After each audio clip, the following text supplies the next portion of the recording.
Oke, baiklah. Selamat sore. Perkenalkan, nama saya Maria Aprilia Yiska. NIM 181041670, jurusan Ekonomi Manajemen, mata kuliah Analisis Lingkungan Bisnis. Hari dan tanggal ujian Selasa, tanggal 21 Juli 2020. Kelas Manajemen Pagi C. Dosen Adi Mursalin, SEMM. Saya akan menjawab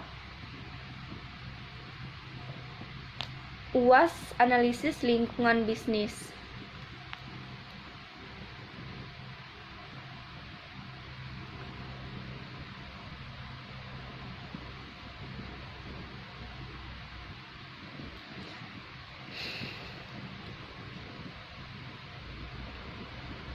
Pertanyaan pertama, jika saudara seorang pengusaha, mengapa saudara harus memperhatikan lingkungan yang A, lingkungan ekonomi? Karena lingkungan ekonomi adalah kondisi ekonomi di negara tempat organisasi internasional beroperasi. Kondisi ekonomi memiliki dampak yang kuat terhadap kinerja dari setiap bisnis karena dapat mempengaruhi pendapat atau beban dari bisnis tersebut. Ketika perekonomian kuat, tingkat lapangan kerja tinggi, dan kompensasi yang dibayarkan kepada karyawan juga tinggi. Oleh karena orang memiliki penghasilan yang relatif baik dalam kondisi ini, mereka membeli sejumlah besar produk.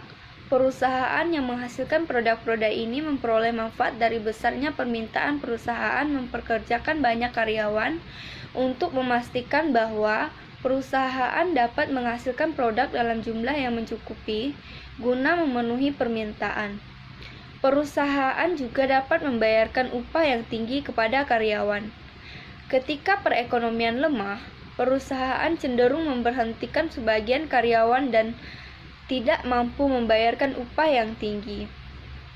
Karena oleh memiliki penghasilan yang relatif rendah dalam kondisi ini, maka mereka membeli produk dengan jumlah yang sedikit. Perusahaan yang menghasilkan produk-produk ini sangat terpukul karena perusahaan tidak dapat menjual seluruh produk yang dihasilkan. Konsekuensinya, perusahaan mungkin perlu memberhentikan sebagian karyawan. Dalam kondisi ini, beberapa perusahaan mengalami kegagalan dan seluruh karyawan kehilangan pekerjaan sehingga membuat tingkat pengangguran meningkat. Kondisi ekonomi juga penting bagi organisasi non-bisnis. Ketika ekonomi lemah, sumbangan untuk universitas negeri akan turun, dan organisasi amal seperti Salvation Army akan diminta memberikan bantuan lebih besar pada saat yang sama ketika pendapatan mereka turun. Rumah sakit dipengaruhi ketersediaan dana dari pemerintah dan jumlah pasien yang berpendapatan rendah yang harus mereka rawat cuma-cuma.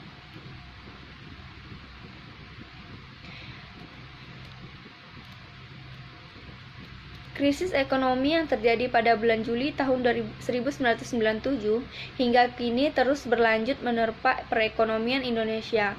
Banyak dari kalangan yang menilai krisis tersebut merupakan akar dari munculnya krisis multidimensi. Keadaan ini memiliki dampak yang cukup signifikan pada penurunan kinerja ekspor berbagai produk. Banyak usaha berskala besar yang mengalami stagnasi bahkan kolaps. Namun, di sisi lain, usaha kecil dan menengah (UMKM) justru semakin eksis dan survive di tengah krisis ekonomi yang dialami oleh bangsa ini. Hal ini terlihat dengan bertambahnya jumlah UMKM setiap tahunnya. Meski demikian, pengembangan UMKM bukanlah sesuatu yang mudah untuk dilakukan. Berbagai persoalan yang menjadi kendala untuk pengembangan UMKM di Indonesia. Kondisi ini berujung pada lemahnya daya saing produk UMKM terutama terhadap produk impor. Nah, Sebagai pengusaha, kita harus memperhatikan lingkungan ekonomi, karena kalau tidak ada lingkungan ekonomi, usaha kita tidak akan berjalan dengan lancar dan baik.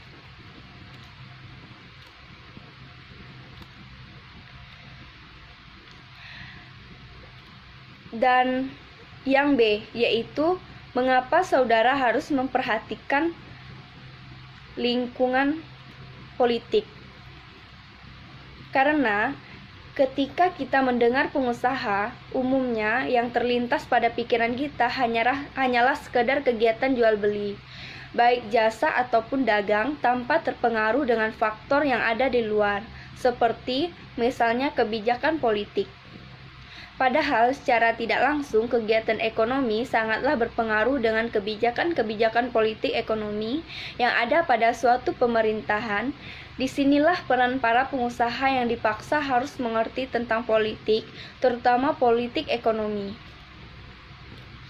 Dalam berbisnis, sangatlah penting mempertimbangkan risiko politik dan pengaruhnya terhadap organisasi. Hal ini patut dipertimbangkan karena perubahan dalam suatu tindakan maupun kebijakan politik di suatu negara dapat menimbulkan dampak besar pada sektor keuangan dan perekonomian negara. Risiko politik umumnya berkaitan erat dengan pemerintahan serta situasi politik dan keamanan di situasi negara. Setiap tindakan dalam organisasi bisnis adalah politik, kecuali organisasi karti atau sosial. Faktor-faktor tersebut menentukan kelancaran berlangsungnya suatu bisnis.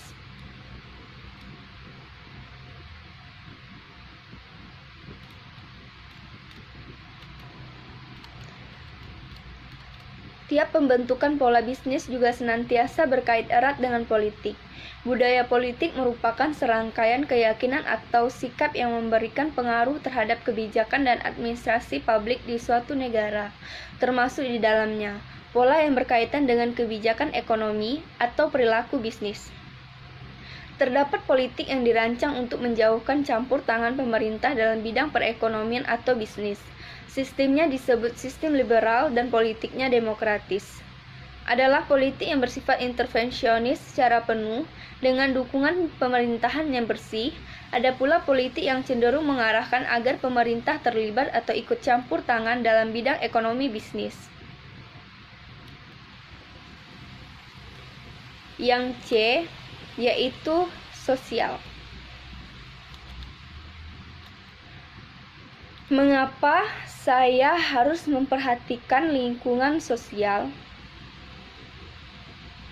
Karena lingkungan sosial ialah interaksi di antara masyarakat dengan lingkungan, ataupun lingkungan yang juga terdiri dari makhluk sosial atau manusia.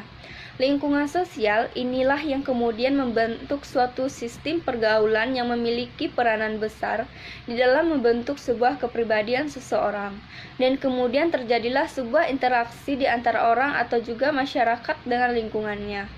Nah, di dalam membuka usaha atau berbisnis, kita sangat membutuhkan yang namanya berinteraksi bersama seseorang atau masyarakat agar bisnis yang kita jalani berjalan dengan lancar dan bisa diketahui banyak orang.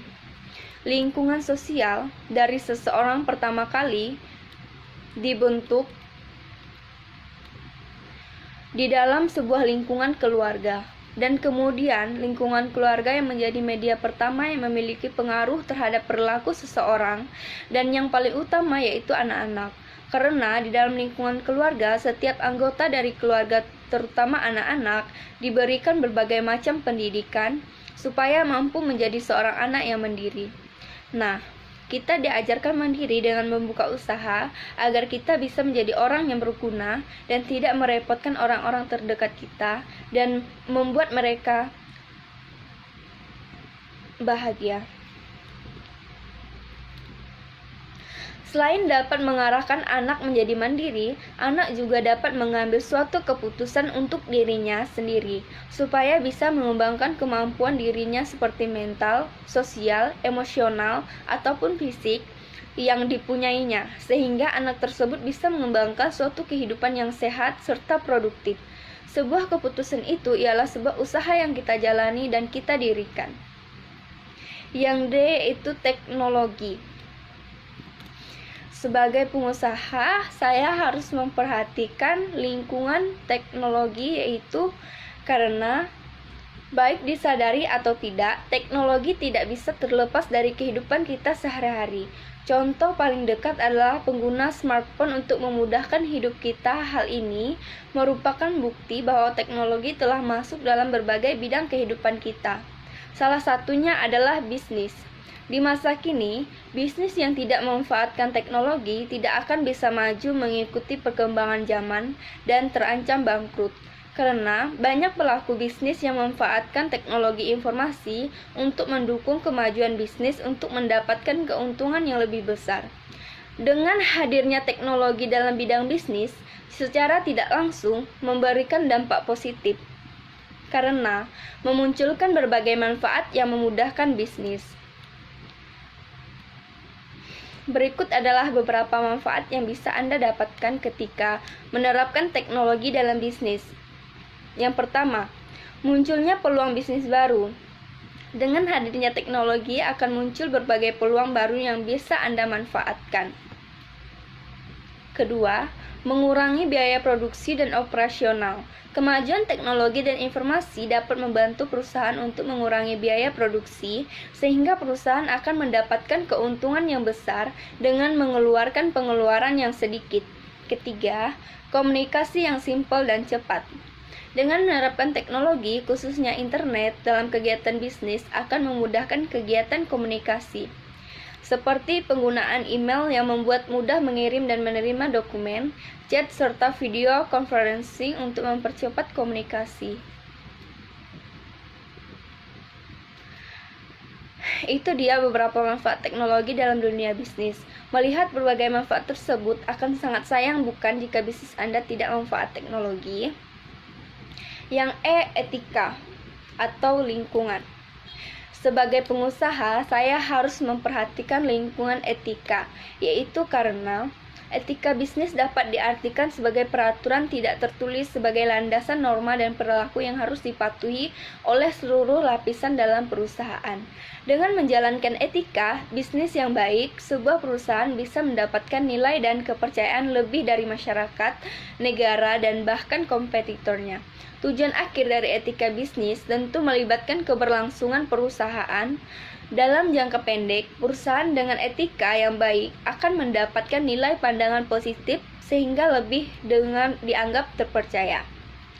Selain itu, berbisnis dengan menggunakan etika akan menciptakan hubungan yang baik antara perusahaan akan karyawan, perusahaan, dan konsumen. Hal ini memberikan kredibilitas yang baik bagi perusahaan. Jika etika diterapkan secara internal di seluruh lapisan perusahaan, karyawan dan pimpinan akan memiliki relasi yang baik. F, legal atau hukum. Sebagai pengusaha, saya harus memperhatikan lingkungan legal atau hukum karena banyak hal yang melatar belakangi seseorang untuk terjun ke dunia wirausaha. Ada yang sekadar meneruskan bisnis turunan keluarga.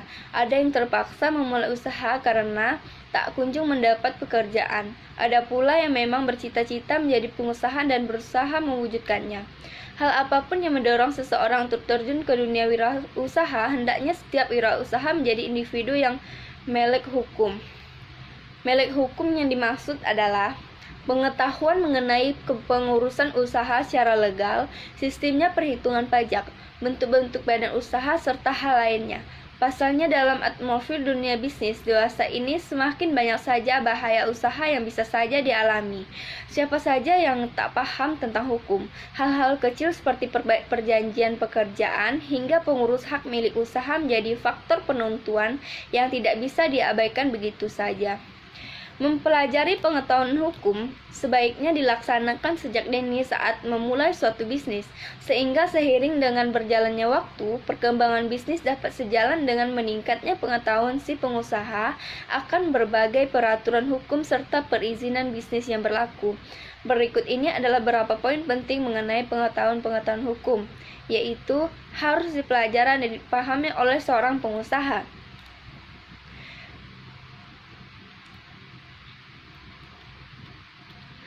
Nah, jadi sebagai pengusaha, kita harus memperhatikan lingkungan hukum.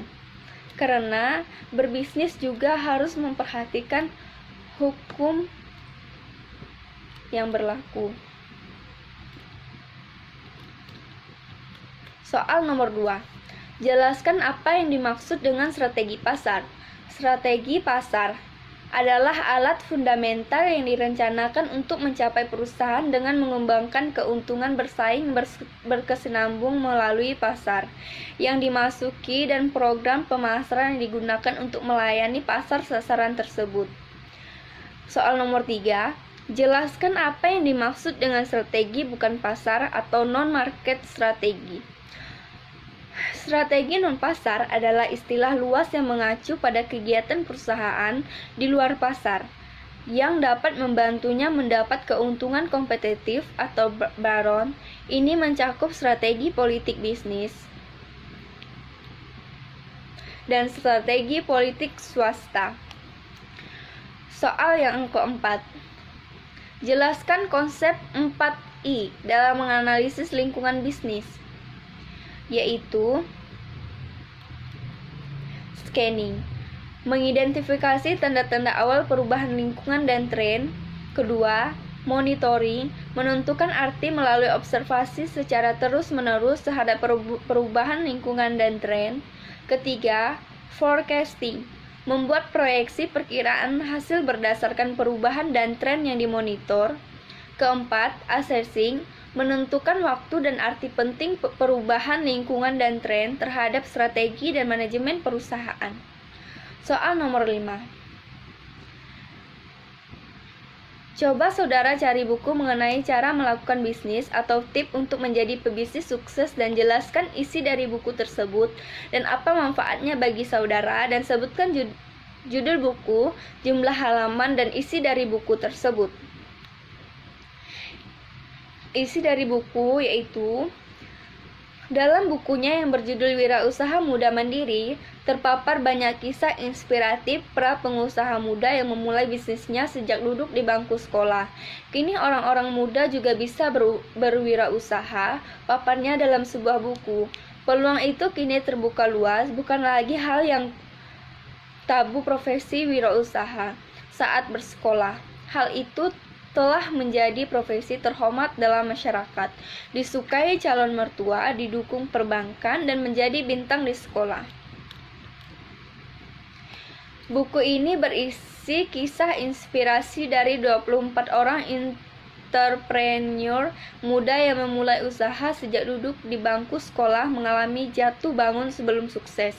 Mereka adalah change-maker yang mengubah pandangan orang tentang wirausaha dan tentu saja pandangan orang lain tentang diri mereka.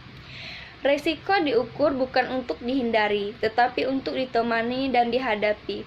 Mereka bukanlah manusia cengeng dengan mencari bantuan, melainkan mengumpulkan rezeki dari keping-keping uang logam, bertumpuk menjadi buku-buku cek sampai menjadi rumah usaha yang beranak pinak. Manfaatnya bagi saya adalah, saya bisa belajar dari buku ini tentang cara menjadi sukses dan berkarir di masa muda. Judul buku adalah Wirausaha Muda Mandiri. Jumlah halaman yaitu 316 halaman. Isi dari buku tersebut ialah kisah seorang anak mahasiswa yang sukses berwirausaha dan membuka lapangan kerja. Adalah Elang Gumilang, wirausaha muda yang berada di balik pembangunan perumahan sederhana bertipe 22/60 yang mungil tapi fungsional. Ada 75 juta penduduk negeri ini yang membutuhkan rumah. Ini peluang bisnis, tapi sekalian ibadah membantu orang juga. cakap Elang dalam kotak wawancara yang tertera dalam buku karya pemilik program televisi kewirausahaan di Antv ini. Elang memulai usahanya sejak duduk di bangku SMA dengan mendistribusikan donat milik tetangganya ke sekolah dasar di Bogor. Namun akhirnya orang tuanya tahu juga Elang disuruh berhenti berjualan karena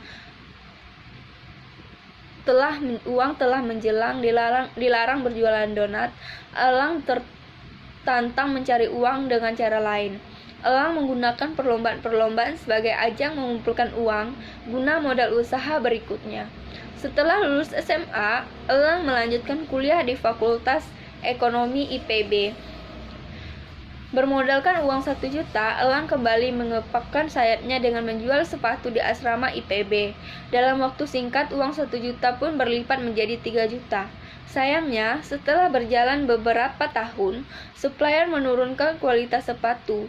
Bisnis sepatu pun sirna. Namun jiwa wirausaha yang telah ia miliki membimbingnya untuk dekat terhadap lingkungan. Elang melihat lampu-lampu redup di kampus IPB sebagai peluang bisnis pengadaan lampu. Elang mencoba menerapkan strategi bisnis tanpa modal. Berpedoman pada hikayat seorang pemuda miskin di Amerika Latin, setiap hari sepemuda melambaikan tangan pada seorang pengusaha tembakau kaya raya di Amerika yang sedang berdagang. Pada awalnya, lambaian tangan itu tidak diperdulikan. Namun, karena selalu berulang, pengusaha tembakau itu penasaran dan menanyakan maksud sang pemuda. Jawab si miskin adalah, "Saya punya tembakau kualitas bagus. Bapak tidak usah bayar dulu, yang penting saya dapat PO dulu dari Bapak." Setelah mendengar jawaban tersebut, si pengusaha kaya lalu membuat tanda tangan dan stempel kepada pemuda tersebut. Jangan biarkan waktu Anda terbuang percuma dengan membaca buku-buku yang tidak ada faedahnya. Cobalah untuk menyusuri buku ini lembar demi lembar, dan rasakan sensasi setelah membaca buku Wirausaha Muda Mandiri. Jadilah anak sekolah atau mahasiswa beruang direktur.